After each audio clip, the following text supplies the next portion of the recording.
Passive বাক্য যদি আপনি তৈরি করতে চান তাহলে আপনাকে অবশ্যই বি ভার্ব যুক্ত করতে হবে, এবং বি ভার্বের পর আপনি যখন মূল ভার্ব বসাবেন মূল ভার্বের পাস্ট পার্টিসিপল ফর্ম হবে।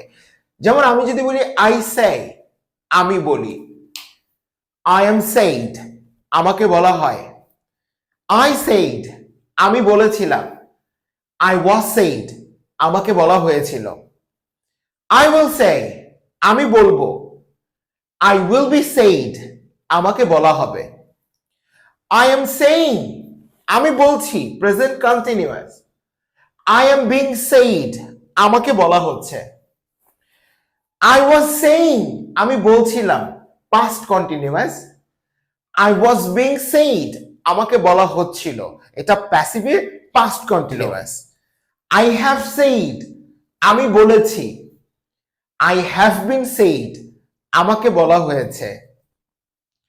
আই ক্যান সে, আমি বলতে পারি। কে বলতে পারে? আমি বলতে পারি, কাজে এটা active. I can be said, আমাকে বলা যেতে পারে। কে বলতে পারে সেটা এখানে উল্লেখ নাই। আই শুড সে, আমার বলা উচিত, আমি নিজেই বলবো। আই শুড বি সেইড, আমাকে বলা উচিত। কে বলবে এটা উল্লেখ নাই।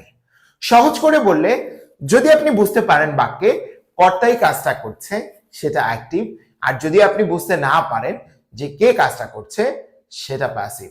যেমন আমি যদি বলি প্রতি বছর বাংলা একাডেমিতে বইমেলা অনুষ্ঠিত হয়, বইমেলা কে অনুষ্ঠিত করার কাজ করে? উল্লেখ আছে? না। বাট আমি যদি বলি বইমেলা কর্তৃপক্ষ প্রতি বছর ফেব্রুয়ারিতে বাংলা একাডেমি প্রাঙ্গণে বইমেলার অনুষ্ঠিত করার কাজ করে থাকে, কে করে? বইমেলা কর্তৃপক্ষ করে থাকে। তাহলে এটা হচ্ছে অ্যাক্টিভ বাক্য। তো অ্যাক্টিভ বাক্যে কাজ যারা করে তাদের কথা, মানে সাবজেক্টের কথা ডিরেক্টলি উল্লেখ থাকে, আর প্যাসিভ বাক্যে কাজটা কে করছে তার কথা উল্লেখ থাকে না, বিধায় আমরা কর্মকে প্রাধান্য দিয়ে থাকি। থ্যাংক ইউ ভেরি মাচ এতক্ষণ ধৈর্য ধরে লেসনটা উপভোগ করার জন্য। আপনাদের সবার সাথে নতুন আরেকটা ভিডিওতে খুব দ্রুত দেখা হচ্ছে।